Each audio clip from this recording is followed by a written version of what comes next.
کاتت باش کاک عەبدولستار. ئەو کاتەی جەنابیشتان باشتر قادر. کاک عەبدولستار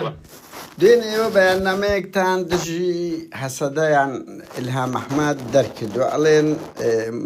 ئەوەیە بە شانوباڵی ئیسرائیل هەڵدەدا و هیچ ڕێزێک لە قوربانیانی غەزە ناگرێتن. ئەکرێت پێمان بڵێن لەکوێ ینی لەکوێ بە شانوباڵی ئیسرائیل هەڵگوترایە ینی و چۆن ڕێزیان نەگرتیە لە قوربانیانی غەزە؟ بەڵێ بەنای خی بەخشندە میهرەبان وەڵا من وێڕای سەلام و ڕێزم بۆ جەنابەت بۆ هەموو لایەکیش ئەوانەی کە گویان لە دەنگمان دەبێ ئەوانەی کە دەخوێننەوە وەڵای کا قادر ئێمە بەر لەوە باسیەوە بکەم ینی بابەتی ڕۆژ ئاوایە بابەتی باکوورە ڕۆژهەڵاتە وەکو سیاسەتێکی ئێمە پێم خۆشە بیزان کە ئێمە هەمیشە لەگەڵ ئەوە بووین و لەگەڵ ئەوەشین کە کورد لەم بینی کە دابشکا بەسەر ئەم وڵاتانە مافی خۆیەتی بەڕاستی بە مافی تەواوی خۆی بگای مافی ڕەوای تەواوی خۆی بگا لە دەوڵەت و لەسەر بەخۆبوون و لە کیان و قەواری ڕاستەقینەی خۆی ئەوە ینی قەنەعەتێکە مەبدەیەکە لە ئێمە وە بۆ مزایدات و بەڕاستی بۆ هیچ کەسمانی و قەنەعەتمان پێیەتی وە هەموو ئەو پێم وایە وڵاتانش و ئەو لایەنانەش ئەم حەقەتە دەزانن ینی ئێمە بابەتی ینی ڕەوای ئەم میلەتانە ئەم میلەتی کورد لەو بەشانەدا بە زیادە زانین لە هێندێک هەست و کەوتی حیزبەکان و ئێمە و یەکشکە ئەوانە دوو ئێمە بەڕاستی هەمیشە گوتومانە و بابەتەی غەزە بەتایبەت وە گەلی فەڵەستینیش ینی کە هاوشێوەی ینی گەلی کوردە میلەتێکی مەزلومە ئەویش بە هەمان شێوە خاکی داگیر کراوە و لەسەر ماڵ و ئاڵ و خۆی دەرکراوە بە هەموو شێوەیەکیش بەڕاستی چەوشێنراوەتەوە ستەمی لێکراوە ئێمە گوتمانە بەڕاستی مە لەگەڵ ئەو میلەتەین لەگەڵ داخوازیەکانی ئەم میلەتەین ینی کورد بۆ خۆی ینی ئەم بەڕاستی معاناتی گەلێک زۆر بە لە ڕابردوودا لێرە کاک عەبدولستار بەغەڵەت تێم مەگە ئەمە هەردوو لا منتەهین لەو جوملە گشتیانە بینە سە پرسیارەکان وەکو مەزرە پرسیارێک ئێوە ئیدانەی ئیلهام ئەحمەدتان کردی کە دەڵێن مەدح و سەنا و ڕێزی لە قوربانیانی غەزە نەگرتیە ئەکرێ ئەو دێرە بە بەڵگە پیشان بدەن لەکوێ مەدح و سەنای ئەوە دەبێت دوای کاک ئەوەیە بۆت بنێرم کە یعنی بەڵێ نەیسە لای منی بەڕاستی ینی بڵێم ئێستا لەو بەڵام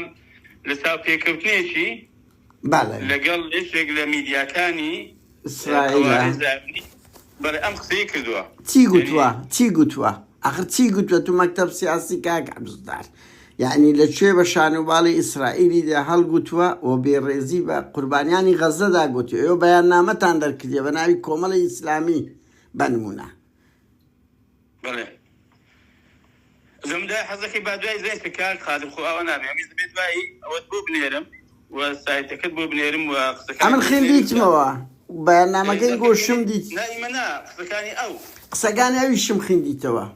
ئێستا دەی مادەمەتی ئیشکارەکە دەستێتو ئیشکارەکەم لەوەدایە ئەمن ئەو دوو جملەم نەدیت ئەو دوو ڕەخنەنگۆ تێدایە ئەو ئەڵێ ئیسرائیل وڵاتەکی گرنگە لە ڕۆژهەڵاتی ناوەڕاست ناکرێ فەرامۆش بکرێ دەبی بەشێک بێ لە مەسەلەی ئاشتی تو فەڵەستین نەگە چێ ئاشتی دەکە کاک عەبدولستار ئەدی گەلی فەڵەستین گەلێک نییە کە ینی مافیەوەی هەیە کە ئەویش مافی پێ بدرێ و باشە ئەو لە شوێ ئەو قسەی نەتەوەیەکی گرنگ نییە لەو معادلە و هاوشێسێدا باشە کاک عەبدولستار ئەم لەبە پاس ئەم هەموو جێلی بێ پاس ئەم هەموو نەهامەتی و ینی بەدبەختی و ئەو هەموو ستەمەی کە لە گەلی فەڵەستین کراوە بەتایبەتی لە غەزە بەگشتی لە فەڵەستینیەکان بەگشتی ینی هێشتا مەسەلەن ئەو باسی گرنگ و ڕۆڵی ئیسرائیل بکە یا باسی ئەو هەموو ستەم و ئەو هەموو خەدرێکە لە گەلی فەڵەستینی کردو بکە باشە کاک عەبدولستار ئێوە بەیاننامەی چوە دەرەکەن قەت سەیرتان کردیە مەسەلەن خۆسەرەی دیموکراتی ئەرچەندە ئەوان بە خۆیان دەزان بەس ئەمن لە میدیا خوێندیتمەوە کە دەڵێن زیاتر لە 15 بەیاننامەیان هاوسۆزی لە گەلی فەڵەستین و غەزە لو صالوني ودر بالرئة يعني أوانيش وكو إيوا كو أنجو بس بيان نعمتان در كردية ونيا إي أوانيش همان اشتيان كردية إما هالبيان ما دلنا كذا كاك الأوسط بله كاك خارج إما لم هوليرا كم لان بوين ويكم رخراب بوين يكم حزب بوين كهاوسوزي من بقولوش زود جولة لكاتي داد صلاة فراسلية لبيش خوش نبو وزوريش هولي عندك نكري إما بين قلت من كاتي إما قلبونويك وهاوسوزي بوغلي فلسطين أصلا كلا فلسطين دك جيتو بيلم دستا خوش بي إيه ألم دستا خوش بي بله يا خلاص رأي هاد بيان مثلا كده بابوهم لا يقولون بيتو هاد بيان نامن بدو دزجاي خير خوازي بخشيني إما بله يعني بس عندها يعني باريس بلا براسي هاوكاري قالي فلسطين وهاوكاري أو نهامتي أو دلي سريكة تشوى مكردو يعني بس كاك عبد الستار أمن لو وجدان بليم يعني أو برادر عبوتشي كان بيستوون دا شهيدان لبو فلسطين دعوة لقل يعبونا هاوسوز يعبونا أقبو بيبي يعني براناكم همو إسلامي كاني كردستان دا شهيدان دابي لبو فلسطين وانا للبنان بهماشي يعني أولنية بليتو من قصدم بيمو سب سيارة قشتك كاك بانا سينا المسألة يعني همو إسلاميان كردستان أجر بدايات روجية كم وحفتية كم خبشان دانتان كدوا أو همو يبودوا أو هاوسوزي أو شتانا لا همو ولاتاني إسلامي إيه هاو كاريماتي إيه أو بزل أوروبا تا استاش بردوامة تا استاش كاري شو دبي بساكي بربوا بخوما إما أجر أو كاتل باس كلاوة إما أجر براسي الرجاء شو جنزاء أبو أو كخلش بردارين كلا برجري كدين لو ميلتها مظلوم مستملك راوي أم بيماني خلص إيه بس تاني كارو تسالات شيء كان خو أميك دوام إما أوانا وفدك كبيان ده قلت له الرخاء يكون كزوبي الرخاء وكان كيكو كل ولا يعني لملاتنا كبيدو بيما استرخصني أقصى هذا اللي مبيني ما ليرانا وكان كاك والله إما هيس بيسمن بتواناي بشرينية نكمرو إما براسي يعني شيء كمان هي شيء مادي مان هي شيء زي قبرقي مان هي شيء يعني أم سما قبره هيك بهم لاقل حسيت ذكر لخوب شاندان لقلبنو أنزل بدريك أما شو بكرة أم قال مظلوم يعني أنا براسي شو ده بيت زانيتي بك أم بيسان بس هو بيسان بوه بس بيس كاك عبد الستار أوان بيسان بكارو تسالات شيبو أنقبونا تاندكرت بعد الصلاة تستان بس حفتي كم كرتان أو كل ما كم أي بس بيسان بمعده بقولنا ما لا كاك عبد الستار أو يقدقة أو سي إما راجعين ما نهب ولا راجعين كاني إما لشي بيويز بوبي إما يعني قسمان نكذب بس ثاني إما لكور لمناسبات لهم شنك هذا تبيس وحل زي ما مفعلي بابي بقرا حتى عندك السعادة أجر يجوا بهاوسوزي زود بسويش بيرانا وأزانا باشا كاك عبد الستار أزانم بلام لو أوروباي كان جو بيان على ملحد كبيان هزار مثلا هموتا لما قلت أوروبا ملحديات أو بختاني لا بس هموتان أو تيراني تاني قابل أوروبا تان بي ولا تشي إسلامية ولا تكاني أوروبا لما قلت إسلام بلام الحاد زيا لو كتابة مسيحية جملة كيا مشترك كتابة استتيراني تان لو أوروبا تسيا بيتان ولا تشي مسلمانة لما قلت مسلمان جبوا ولا تاني بنا مسلمان قالك مسلمان لا أزانم كاك أبستار تا استاش وكو قلتم أو أفده هجدا مانجي كشربوا بردوام كارو تسالات شان كرديا لا أمريكا جيران أو أمريكا أنقول ديان يعني جيران ديان يعني أو استترام روانيان دكاتوا ونيا أو بري قربانيان دان ستا هشتاشيان مسلمانين خلشي أزادي خوازن بس لهمولا عربية كان بهرسي صار حزبقي كردستانيش هر حفتة يكم بس بوا دعاو نشتو لراقا عندن يعني بزدي أنقول بوخوتان زور زي الرخنان دين رخنان لخلشيش دقرن أو خالك دو كاك عبد الستار ما بين ما أبسيارك قشتي تركيا فلسطينيا كان فلسطينيا كان أو إسماعيل هني قرباني كبداخو يعني الشهيد كرا وقتك عفرين الشهيد عفرین تۆپباران دەکرا دەگیرا چوو لەگە ئەردۆغان هەردوو پەنجەی بەرز کردەوە مەتحوسەنای ئەردۆغانی دەکرد کەی ڕۆژێک لە ڕۆژان لە بەرامبەر هەموو کۆمەڵکوژیەکانی کورد ڕۆژێک لە ڕۆژان فەڵەستینەکان هەڵوێستەیان هەبووە کە ئەوەش پێوە نییە بێ هەڵوێزبی لە بەرامبەر ئەو کۆمەڵکوژی تاوانی جینۆ تاوانەی بەرامبەر فەڵەستینەکان کرا بەس کەی فەڵەستینەکان ڕۆژێک لە ڕۆژان ئەسڵان بە پێچاوانەوە هەموو حزبە فەڵەستینەکان تورکیان ئەو تورکیایی کە با چیمیایی لە کوردەدا گوندی تەخت دەکا ئەوە دەکا ڕۆژێک لە ڕۆژان پیادەیەکی ئیسلامی دیتە دژی تورکیا هەڵوێز دەرببڕیتن لەسەر ئەو بۆم ئەو هەموو جینۆساید و کۆمەڵکوژەی بەرامبەر کوردەی کاتن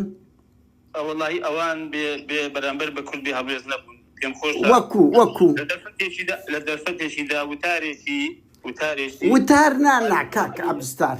ئەوەی کورد لە بۆ فەڵەستینی کردیە زانیم دەمگوتی کاک عەبدوستار کورد بەڵێ لە کۆبوونەوەی کۆمکاری عەرەبی گوێی لێ بگرێ بزاندا خصوصن باسی کوردەکە کە تا ئێستا سەرکردەیەکی خۆشمان حەز دەکەم بیزانی ئاوا باسی مافی کورد نەکردووکە کاکە داوا دەکات لە وڵاتانی بەس کراوە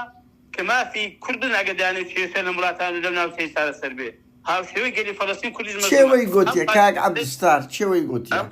ئەم خالد مشعەلەی کە سەرۆکی بەڵێ ئەمە جێم لە وتەیە چی بووە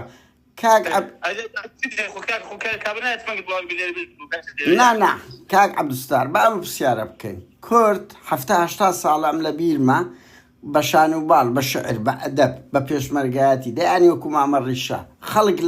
لە باکوور قوربانی بە خین و بە چەک و بە شعر و پەقشان و لە هەموو شوێنێک باسی قەزەی فەڵەستین دەکات تۆ یەک نمونەت پێیە من پێت دەڵێم کە عەفرین گیرە کە سەرێکانی گیرە کە ئەو هەموو کۆمەڵکوژەی تورکیا کرا قەت ئیدانەی ئەردۆغانیان کردیە فەڵەستین حەماس بیکە حیزب الله بیکە ئەنگۆ داوای شتێک لە کورد دەکەن کە فەڵەستین باشە جیاوازی ینی ئەمیش دانێکی ئیسلامی نین ئەلی باشە کاتێک ئەمن ئیدانم کردبێ و کە قسەم لەسەری کردبێ لەو پەرلەمانی کوردستانی بەڕەسمی وەکو فراکسیۆن بەیانمان خوێندەوە ئیدانەمان کردووە بووە بەڕاستی هەر ئەو کاتی داواشمان کرد کە هەرچی هێزی بیانی هەیە لەو هەرێمی کوردستان لەسەر سنوورەکانی دەربکرێت بە پێداری پەرلەمانی کوردستان بۆ هەڵدەستمان نەبوو ئەدی ئەوانە کە بانگەشەی کوردایەتی و نیسیمان پەروەری دەکەن بۆ دوو بەیاننامەیان دەدەن واز لە پارتی و چێتی بینە سەمە قسە لەسەر کۆمەڵە چیتر وەکو چیتر دەڵێ قەزت چیترە والله هەستی ئەوانەی کە خۆیان بە عەلمانی لایەک دەزانن لە باکوور و لە ڕۆژهەڵات و لە ڕۆژئاوا لە هەمووی کاک عەبدوستار کاک ئەمە قسەمان لەسەر والله نازانم ئەم هەموو حزبەکان دەبینم کە هەندە شتی شکلی هەیە دەیکرێت دەستان خۆش بین بەس کاک عەبدوستار من پرسیارەکە لێ یەکەم ئەمن نەمگوت ئێک دەقەشتان ماوە کاک عەبدوستار بخوا دوایین پەرەگرافش دێمە سەر ئەوەی کاک عەبدوستار فەڵەستینیەکان ڕۆژێک لە ڕۆژان لەسەر یعنی سەدام و ئەردۆغانیان پێ سیمبولە کە ئەو دووە 9 ملیۆن کوردیان کوشتە جینۆسایدیان کردیە وەنیە ئەنی ئەو تاوانە گەور ئەوان ئاڵایان بەرز دەکەنەوە وێنەیان بەرز دەکەرەوە کەسێک ڕۆژێک دخوایە قەوس یە قەوس کاک عەبدوستار بە ئەم پەیامەگە بگەێنم کەس ناوێری باسی ئیسرائیل کە دنیای خرا دەکەن کە ئەو ژنە ئەمن چوومە سەر مەلەفەکەی لە هەندێمە ئەڵێ ئیسرائیل وڵاتێکی گرنگە پێویستە لە ئاشتی ئەوە بێ نەمەتحی کردیە نەدژی فەڵەستین بووە یەکسەر بەیاننامە دەرەکەن بەڵام نەک فەڵەستینەکان با بڵێ فەڵەستینیەکان سەدام و ئەردۆغانیان پێ ڕەمزی ئیسلامە دەیان زار ئەو ڤیدیۆ ڕسمانەمان دیتە و تا ئێستا ئەوان ئیدانەیەکی ئەوەی کوردیان نەکردیە ئێوەی ئیسلامی یعنی یەکێک باسی ئیسرائیل کە لاتان دنیا خراە لە کاتێکدا دژمنی سەرسەختی کورد نییە ئەوەی ئەنگۆ دەتانێت ئەتو ئیسلامی بەس کابراایکی علمانی کابراایکی کە باشە بە هەندێبی ئەردۆغانی شوێ لۆ ئیسلامیەکانی کوردستان بەڵێ زەریەکەم ئێمە ئەنیستەم لە هەر شوێنێکێک بێ ئەمە وەکو خۆمان وەکو باسی ئیسلامی کە لو بروجي إسلامي كيسلم الدنيا هي براسي بلان ببوسوني خمانو بسياسة تابتي خمانو براسي بكل شيء بالفوزانة وخمفورانا إما براسي سم لهالشيء كلابي ليك مدو بالكلابي إما أجر براسي في منزلني بيه لكاد يخوض هلوش خمان من هبوا كزنات فاني لمرو مزادمة بس صدق كابل يمن لفيش كومكم لو قزاني بازش من دعوة لم بارانا أويك دو كاج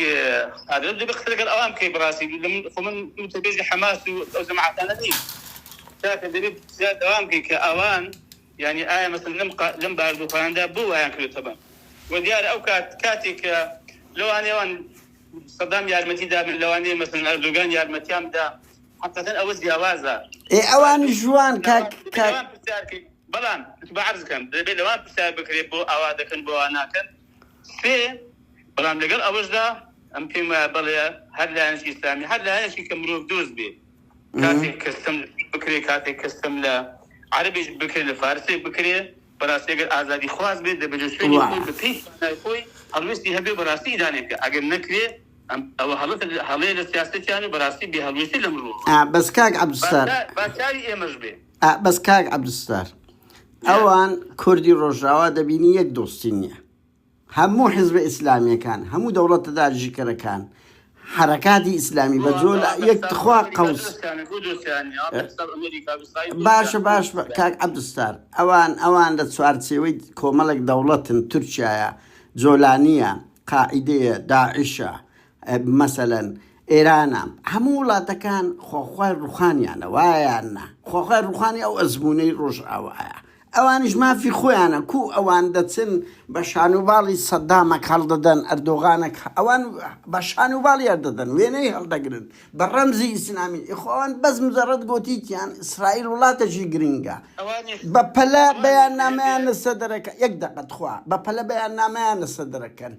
أدبو إيوه حزب شيك أو هم حزب إسلامي رجل الرجان إداني حماس تانكر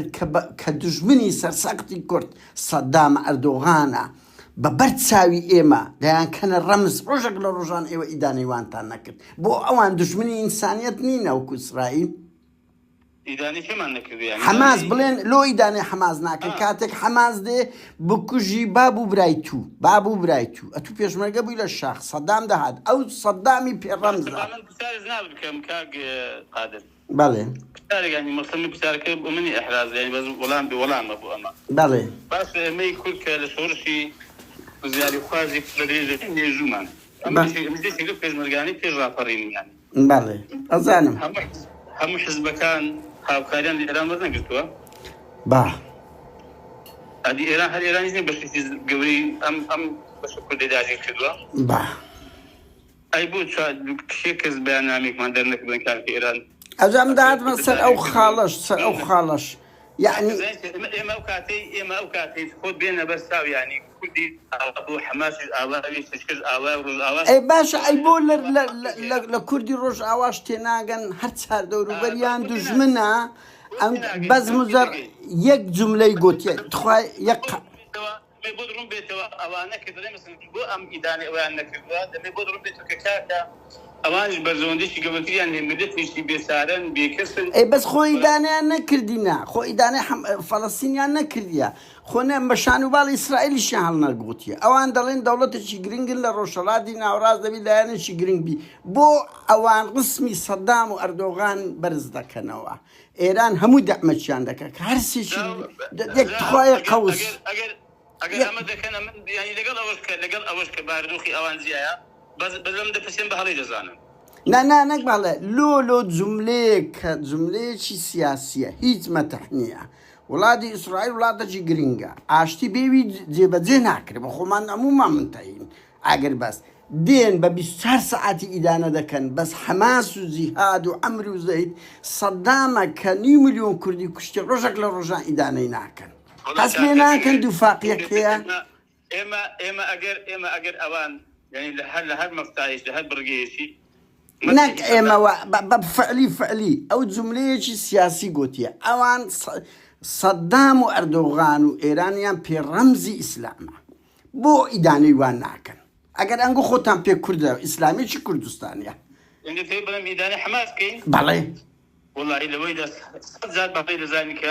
مدح صدام كأوه مخلكي كشتو لو بەیاننامەیەک نەبووە کاک عەبدولستار ئەوە چەند ساڵە والله إذا ود مقطعي بيرنج بيزن بلام بۆ چۆن پێویست نییە یعنی کاک كاك قادزين جوازك أو حماس جوازة بارغفي جوازة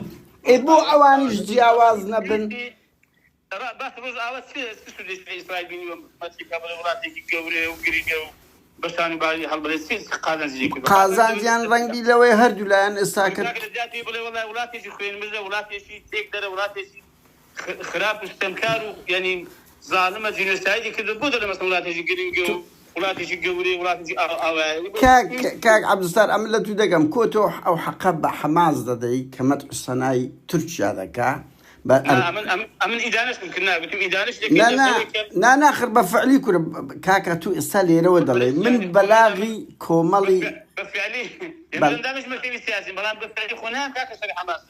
سروي كا رسول صدام برسل شري قبل يعني وصلنا قالوا زعوج نكردوا ما كاكا ما غلطها بزم قد بيان نامه من ديتيا سي اون دا صالي لهم صدام هر اردوغان نم ديتي او يك دو كاك عبسار تو ئەو حەقە بە حەماس دەدەی بۆ ئەو حەقە بە ڕۆژئاواژ نادەی ئەتو کە دەرەی کاکە هەمومان دەزانین ئەوی ئەوانی پاراستیە بە فەعلی وایە ئەمریکا و ئیسرائیلن لە مەنتیقەی بەڵێ ئەوەی ئەوانی پاراست و ئیسرائیلە بەڵێ بەشەکن ئەوان ئەمریکا چییە کاک عەبدولستار يعني أمريكا ببي إسرائيل لأمني قومي إسرائيلي نبي دتيا وها دفاع يعني لذكا رجلي لتركيا ده كان أو هم سكان ددني وزير خارجي إسرائيلي أو عندهم أوامكا كي أردوغان أبو شيو دفاعي أردوغان كابراتش دروزن بو لجر إسلاميش استهر أو بيوندي أو لجر إسرائيل هيتي خسرة ديمقراطية نيتي بخوتهم باش زان تي أرمتش إسرائيلي ده لقيمة غزي خو أو بهمو بلغ كان بلاو كرايتوا خو زوز يعني قازان زي ذيك اي قصدم لهون دي يعني ايوا كاك عبدولستار بين سب سيارشكا دروني تركي جيشي تركي بردوام لبن بيلتان لبرا كردكان ما عندها تم دقي بردوام لبنداوي تشين تركيا او همو كومال كوجيه دكاتن خلشي مدني دا كوجي لولو جمليك او بودر زي اكتيف بوندو بشهر ساعة من اول امني اول كرديا لو يعني كردم كاك عبدولستار امن كردم مثلا اولنيه ولا لقى من رخنا عندي دا قرين بس كاك امن كردم من دو دبل مورال يك دبين من الموقف الاسلاميه كانت خويا قوس كاكا من إسلامي كان دتان بينهم لحسين اجتماعي زور لوازن بغلط تيم مجا ناوي كردي دا غورن زلشي كردي يموتان غوري أو عندي خمي حما من كادير تان دا بينهم آجا دنيا تخوا كاك عبدولستار با بياما كان بجينم نا كاكا نتان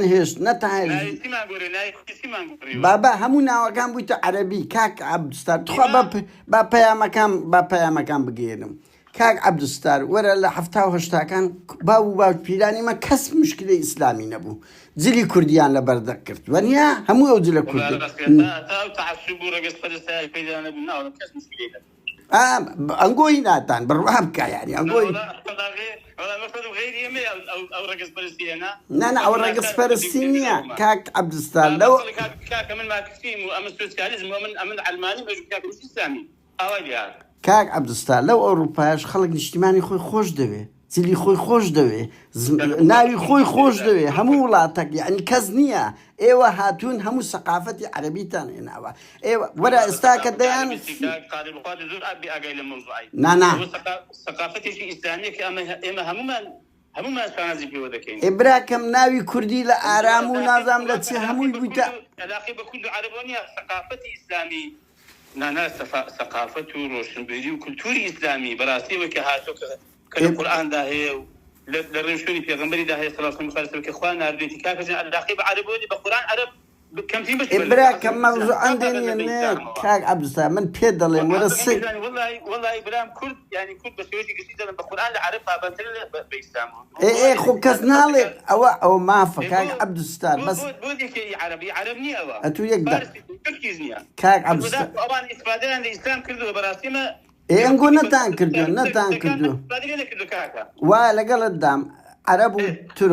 عرب وترك وفارس إسلاميان كرده برده بازق لو رزقار كردين اجتماعي إيمانا كرده كان قرباني إسلام يا هاتي ماركسي في الحد ما كذا برده باز بفرينوي كل لسورس بيش مرياتي كان يدي بو ما إسرائيل مالي زور كاك عبدالستار بوجدان بليم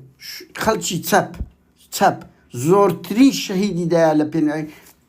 شخص عفتا صالي رابردو بدين هزار خلشي تسب شهيد بوا همو إسلامي كان خلقي وصل شهيد تانية عند الشد بوجدانية بخدا حظك بيزاني بقدر أوديك يا ما بيدابين لو كانوا كبيدابين تن شهيد إسلامي هي الرزقارين اجتماعي هستا بين شخص بيدابين من نازن آخر تهمت لو خلشي تسب دروز مكة خلشي تسب بقول دزاني باو بيراني جو همش شعيبوا خلت سلو قيناك بس كاكا كورلو عراقي 1 مليون كسيان بغداد دينا سزادي ونيا يعني مو باو كاك عم سابين وسر أو بسياري بقربان ما حسب ذاكين باو بيراني ما هيك ولا يقول بناحد دقاتي كاك بابي ما كيش شعيبوا تنجي كبوا أبيدك كابرا مثلا استخدمي عبد الكريم قاسم شورس في ذاك كذا بنا يوكي خمسة فقير وهزار بيجي آخر بدربك الله ينام الناس في كابرا هسي ما في خراب إيه وش إسلامي استخو إسلامي استشهدش نتشتنا قولا إسلام هم خلق مسلمانة وكل يجتمع وكو هوية وكو كمالك لا تلو بنزا كانش أمن دلهم وقت خدو حزب هوا شعيب بارتي هوا وش بارتي كانش تسبونا أتو كده دلي أو أنا مثلا سبكان هيك يعني كده بيدلهم نقرباني زور جوري عندها بوجدانية أو أنا شورشي كرديان بريو برديا بالي خا بعضيها كم أمن نمجتوا سبكان يسألنا كده نمجتوا علمانية كانيا قومية كان يسألنا كده شورشيان كده قرباني زوري كان داوا شيء سطع باش الشيري بردك إلى شورشي كرد زي خوشي قلتوا بلا خلصر أول بدلي تركو فارسو عرب استفادة عن الإسلام كده مش من كاكا جان دبو إيه مسا كده راستا جان الإسلام والقبات تمام كل جان في رزقار كده بس كابعد يمن ملحدم أمن شيوعيم أمن ماركسيم كاكا أنظامك أولو لا كاك عبستار بقو ما زاني خلش كومالج بو شعيش بو ريش درويشش بو زور عصاي بو خولا بنزاوش سكان أو خلقها مو مسلمان بو وا من اللي قال الدم لو نقطة كاك عبدالستار أزانم لو نقطة بلام أو دمي همو خلق هاو بو استاخلو خلشيش همو خلق وزاني قرآني خنتوا وزاني همو إلى مفهوم إسلام جيشت يا بقى إسلام لا والله ونيا همان مفهومة بس أو دمي الشعية وهذا باو بولا همو دنيا مدبو خلق همو يهوبو بس بارحال أم بين السر أو نقطة كاك عبدالستار برا يعني أوي إيوة ديكن أنقول بن بيلتان إيران تركيا ديان زري مدكاتن من أو أمني أو بطاقات كده يقدر إدانة ناكل مثلا دي لبن بيلي تنزار إدانة دروني تركي تانكردي كاكب والله رواني بزايش من ذات الكردي لا إذا باشيك بيان نعمل لبون بنير لنا أو أمستكان نك يستحد إيكاتي خوشي لا لو حفتي درون ليدا وانا لا بس بيانامكم لو بنير أنقول دجي دروني تركي بن خطي سليماني بلونا دجي لسدارة داني إيران بن قادر عاصم مشتاكي قادر ساوكم يكشف ببرايكم بلا متوش بدن سوزان للمغراني أموش قاري دا سوزانا وبرايانا فرم قادر كاتي دتين مقابلة يكشف كي أجد بيشي مثلا بون من ساعاتي فيه بغض كاكا من كمل سميه كاكا يساب من أوكاتي إيش أدري أنا دوغمنت كان بيدا قوتي بالواركم بيدا قوتي بيانامكم بيدا قوتي يعني يسد مثلا لنا كاكا يوكو مثلا رهيري باراني بعريفة بيدا دي بدن ناي كان داي اللي مرادي في كاكا كعبستان نيتو يعني ولا كاكا كقصده كم يسا من بيانامكم ليه لا ميوان من أبوه يستهاتي من يعني أو باشا كاك عبدالستار لون بنير أعمل لنا فيديو كيدادنا والله بدنا إن شاء الله باشا تا إواره إي أو بس إي بار بابا ناك إي فترة عفرين إي بارم لو بنيرة زارا كترنا أم جرينج إدانة بدنا تقدر إدانة ولا من ينزل إدانة رزاق العالم ينبي أجر إنسان نبيه إكاك مش آخر أمر إدانة كذي بدنا کاک عەبدولستار زانی ئەمن لە ئیسلامیەکان ئەمن فیگەری زۆری ئیسلامیەکان لە سوسیال میدیا دەبینم بڕواو کە ئاگای لێ نییە مەعاشی نییە ئاگای لێ نییە لە چ دۆزەخ کار خەریکی ئیسرائیل و دیلەکانە وەرە بڕۆ سەیریان کە ئاگایان لێ نییە خەڵکی کوردستانن لەگەڵت دامە کاک عەبدولستار منە قسانە دەکەم من چەندین جار ئیدانەی ئەوەی ئیسرائیلم کردیە ئیسرائیلم پێ دەوڵەتێکە بەڕاستی بە ئەگر و ئاسم بە تایبەتی لە غەزە کۆمەڵکوژی ئەنجامدایە دەیان زاریدا نەمان کردیە یعنی ئەوە نییە بڵێن مەدحی بکەم بەس ئەمن دەڵێم دەبینم بەوە پێ تێک چووم یەک جوملەی سیاسی گوتیە کابرا تەوق بووە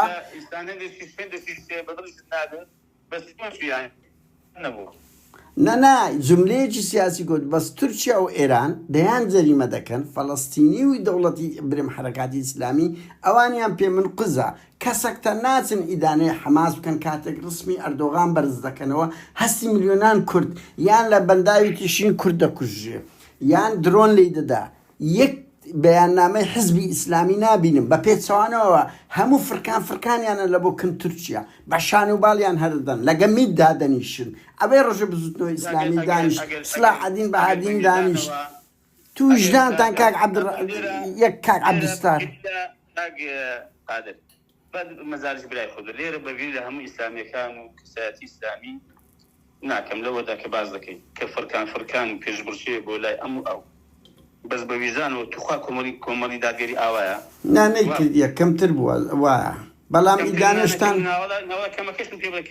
بەس لەگە ئێرانیش کاکەوە ئەنگۆ پەیوەندێکی باشتان لەگە ئێران هەیە بەس پەیناکە خۆ من ئەوڕۆ ناڵێم خۆ مەزانم پەکەکە لەگە سووریە لەگە ئەزبی باسی عێراقی هەی بووە لەگە باسی سووریە بووە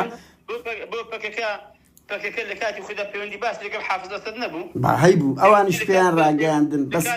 زاک و ئەوانە کە بڵێن بەشێکی بۆ ڕۆژهەڵات دانرا بوو دوای هەر نەماتەبان کە باڵش پەکەکە بوو پەکەکە پەیوەندێکی باش لەگەڵ ئێرانی نییە بەس کاک عەبدولستار ئەوان بۆ ئەوە لەوان عیب نییە بۆ ئەوە لەوان عیب نییە مەسەن ناڵێ عیبێ ناڵێ مەسەن کەمتر یعنی شتێکی خراپە سیاسەتێکی مەسەن باش نییە بۆ بە من بڵێ ئەگەرە من مەرحەبایەک کە نەسم بوو مەرحەبایەکم لەگەڵ مەسەن تووشیا هەبوویا لەگەڵ ئێران هەبیا لەگەڵ سووریا کاتی خۆی بوو بێ مەسەن کە نەژبوو هەبوو معلومات بۆیە گوتەوی بەویزان و باس کۆمەڵپەرزان دا حکوومەت لەکوێ دەستی چۆتە بن سەری ئەم وڵاتان لەکوێ یانی نەنە کاک عەبدولستار ئێمە عیبەیە بەڵام بۆ ئەو سیاسەتە و لێزانیە و حکمەتە و سۆر جێڕایەتی بۆ یانی کاک عەبدولستار ئەزانین چیا من گوتەبێژیان نیم بەڵام یەک بەس ئەخر نانگو بەیاننامە ئەم لەسەر بەیاننامەکەیەوە کوردی بەدبەختی بەستە زمانی باڵکاول کاکە قازانج لە ئیسرائیل کرد مەسەلەن مەتیمەکە خراب نەکرد کاک عەبدولستار ئەمن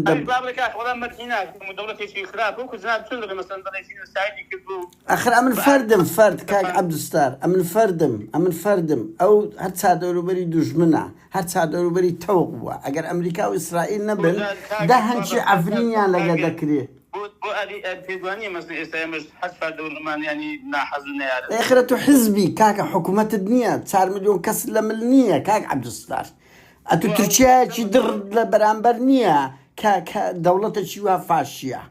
ئەتو جۆلانیەکت لە بەرامبەر نییە کەدان بە حقوقی کورد لە قسە زیاتر نانێتن دەیان داعش و گروپ لە بەرامبەر نییە تو کێشەی کوردەکەت هەیە بۆ خۆت دەزانی چ دژمنەکی هەیە بس أخذ بستاركم يعني هذا كلام يعني في دواني كل جسال قناغ إلى ذات بيوسي بوهي ك يعني دور بين بيوساسة شهور دي هبيو زين دخلون شون برزون إلى سيدا هي أو كان مثلا يعني خود كذا دا ومتهورانا من نازانم بس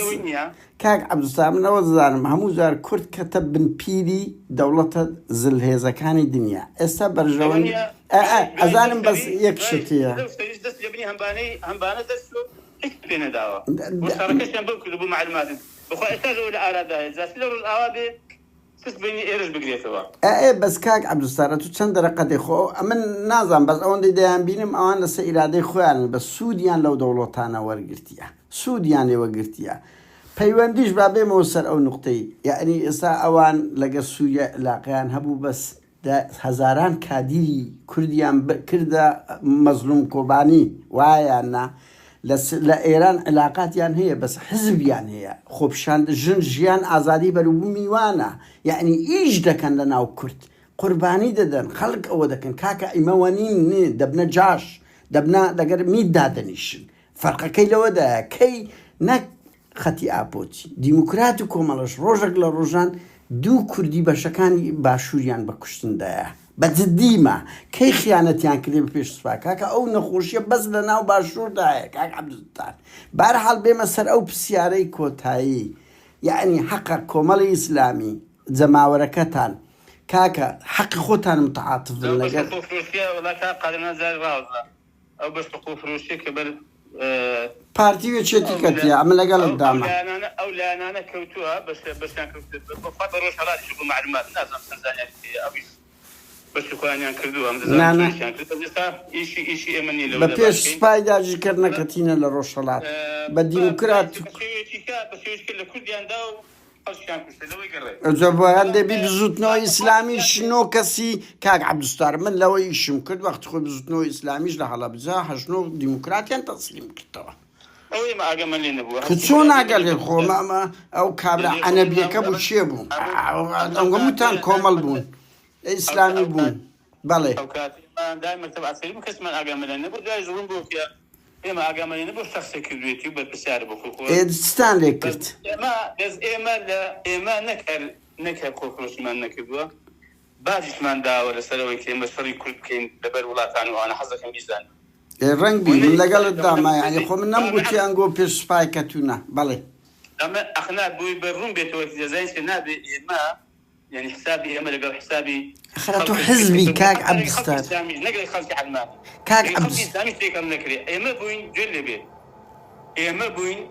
لدوار رافل أصدام حسين كيهم خلقي كوش إما حاضر نبوين إما لقى الركبي دو إما بوين دوار رافل إنسان وتدوك أم بالشيء هذا لو ما مسمى عليه رزق كاتب برحمة بي دعوة الشام كشري فكيف كان هاو كلام كان نيكل قارئ كشان بخويدا حظكم بيزاني إذا بعند بي هردو خال حزب شعوج نيكرد زحمة شش نيكرد من حكم بس أتو بعد راسي يجيبوا حزب السعوديين هذا يمين كنا خير نزاساتي ما في حلا خش ما يناوش ونبي فيش سباي داجي كريش كردون قدر بس أسكاك عبدولستار أم نودون ونملو هندية عاشوريش ناكلو بريش كردستاني أبو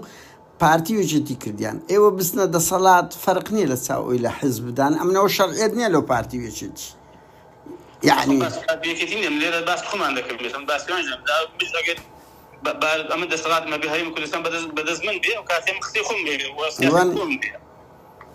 بەهەرحاڵ کاک عەبدولستار من هەر ئەو سەرنجەم هەبوو یعنی جوملەیەکی سیاسی یعنی حەقە ئەنگۆ یعنی مراعاتی وانیش بکەند ئەوانیش دنیایەک دژمنیان هەیە چۆن ئەو حەقە ئەمن لە حەماسیش دەگەم بەڕاستی ئیسرائیلێکی وا سەرسەخت ململانەی لەگە دەکا هەر کەسێک دەستی لە بۆ بگری ئەویش حەقەکی خۆیتی بەس دەبی ئەو مافە بە کوردیش بدرێ کوردیش ئەو مافەی هەبێ خاستەن دایموو سەعات کورد بەو خەتی ئابۆچێشەوە متعاتف بوونە لەگەر فەڵەستین کورد بەگشتی جیاوازێکی ئەوەیە کە باسی حەماس دەکەی حەماس يعني أو ما في تيجي برام بالبلد دولة استمكارو ملورا يعني أو إجازة لو بس إدانة حماس نكرة لكادك ده حماس جوشي إسرائيل جنو من دالي كشت بردي أنفالي كرت كومل كوجي كرت طالاني كرت وشي إسرائيلي كرت يقروش مزاري هبو كابرا بلاط داجيكا إذا عبدبي بهمان بربريت بيكا لا بهمان بربريتنا خلق بكوجي خلق الدركا هذا ده بيصير جنو مال جنو من دال بقري هم جنو عندهم بس يزوي سرباز وعسكر بس شيء سيفيل بكاك عبدولستار همو ما عندي تمان واو جنو من دال انا رفانت او شتشي نمونه شي جوان خمن امن دفاع لو هناك اما شرج ما خذ زين كاد كل قضيه شيتي او خمان بخالق بعض ما شرب وما وش ما نكذب بلان كاكويش أويش قصوري نكذب بجل من داري ببيتاوان لا قلت دامنا أنا بربريت بو إسرائيل غزة كريها مو معناه وسوس بس فلسطين كانش زاروا يردوا فعلك لنا ساري يعني كل دواء مثلا يعني كابر بعوض داس جزء بوشيش ده بس كاك عبدولستار حماس یەک ڕۆژ مەجای هەبوو وای کرد یعنی بابەت جددی هێزی پێشمەرگە وەخت خۆی چیمیابارانی هەڵەبجەی کرا هاتن لە دەشتی هەولێرێ بە RPG لە ژن و منداڵیاندا لای خەتی سنوور یعنی کارێکی قێزەوەم بوو تۆ ناکرێ بەعس شتێکی لەگەرت کرد ئەتوش بە هەمان وەسیلە بیکەی من لەگەڵت دامە ئیسرائیل خۆمان زۆر لەوە شتانە پاراست و پێشمان وایە ئەوەی کە نوێنەراتی بە تایبەتی ئەم شریعەت و بەرنامەیە کە بخوا دەبێت بەڕاستی بەڕێکپێشی بێت وایە وڵاهی نابێت لێبگەڕێ هیچ زەکەیەکی پێوە بنووسی بەڵام بەشەریشە یعنی هیچ کۆمەڵ و جەماعەتێک بێکەموکوڕی نابێت و ئەفرادەکانیشی مەلایکەت نابن وایە ئەوەی خەزێک باشە کاک عەبدولستار کاتم گرتی ببوورە ئەگەر بەڵگەیەکی پار ئەو پێیارم پێگوتیانی با باشە بۆ هەموو لێدوان کورە جواب نادەنەوە تو جواب بەدەیەوە بە چدیمە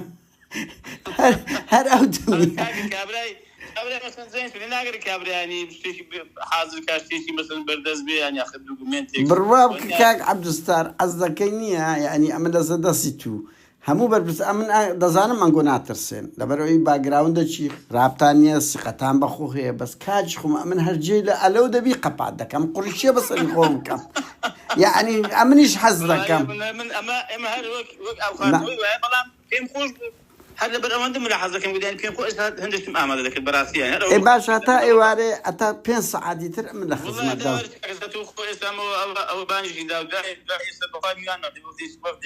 ببوورە دەی کاک عەبدولستار کاتم گرتی باش سەرچاو کاک عەبدولستار زۆر سوپاس بۆ وەڵامەکەت سەرچاو